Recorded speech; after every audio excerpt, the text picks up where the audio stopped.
Have you ever stopped to think about how much you hide behind doubt? Most men aren't really afraid of failure. They're afraid of discovering they're stronger than they thought. Because once you try for real and succeed, there are no more excuses. You can't blame your past, your family, the system, your genes, or the economy anymore. The doubt you feed every day becomes an emotional shelter. It's a way of protecting yourself from the pain of owning your potential. And the cruel part is, it's not even conscious. You convince yourself you need more time, more preparation, more confidence. But deep down, you're running from what you already know. You know there's something inside you that's ready to wake up. But that awakening comes with a cost. And the cost is giving up the comfort of doubt. It's not the fear of failure that's holding you back. It's the fear of no longer being able to pretend you're weak. Because the moment you act with courage, everything changes. Your excuses fall apart. Your victim mindset dies. Your old self collapses. In this context, doubt is the prison you've chosen to live in, but the key has always been in your pocket. You just don't turn it, because if that door opens, you'll have to walk through it. And that path is the scariest part. Not because it leads to something familiar, but because it leads to the truth. There's a sophisticated lie that many men tell themselves. I just need more time. But behind that sentence lives an uncomfortable truth. You're using self-deception as a comfort zone. It's not that you don't know what to do. It's that you've built an entire psychological system to avoid doing it. You rationalize your paralysis, justify your procrastination, and organize your excuses with flawless logic. And at the end of the day, you call that planning. The mind builds mental mazes that look like caution, but deep down, they're just fear. Fear of discomfort, fear of change, fear of seeing yourself without filters. Because if you really tried, if you truly moved forward, you'd have to let go of the childish version of yourself that hides behind your excuses. The real danger isn't failure, it's success. Because success demands responsibility, it demands consistency, it demands maturity, and you still haven't decided if you truly want to grow. It's easier to stay in the almost started, almost made it, almost became. But that life of almost drains you from the inside out, until one day you realize it's not doubt that's holding you back, it's the comfort of the lie you've learned to tell yourself.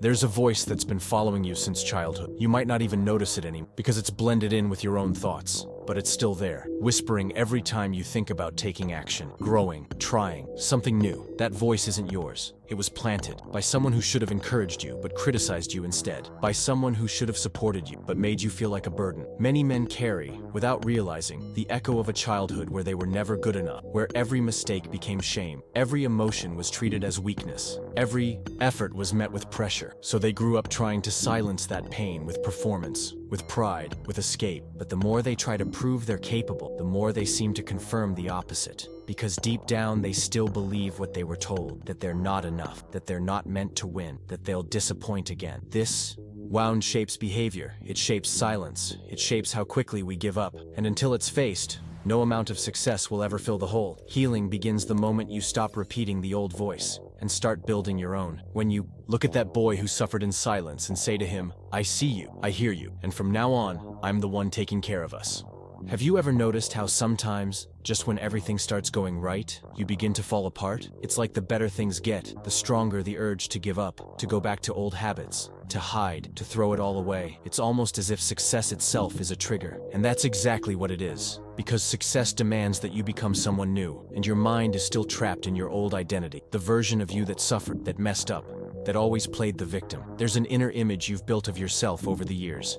And every time you act outside of that image, your brain resists. It tries to pull you back to what's familiar. That force is what sabotages you, not because you don't want to grow, but because you don't know who you are without that old pain. Success requires mourning the version of you that you held on to for so long, the role you played to protect yourself. That's why many men choose to go back to the pit, because down there, at least they know who they are. Failure becomes comfortable when you've spent your whole life defining yourself by it. But you weren't born to live small. You just need to resist the urge to go backward every time you start to rise. Hold on a little longer. Don't surrender to the old you. The new version is being born, and it needs space to stay.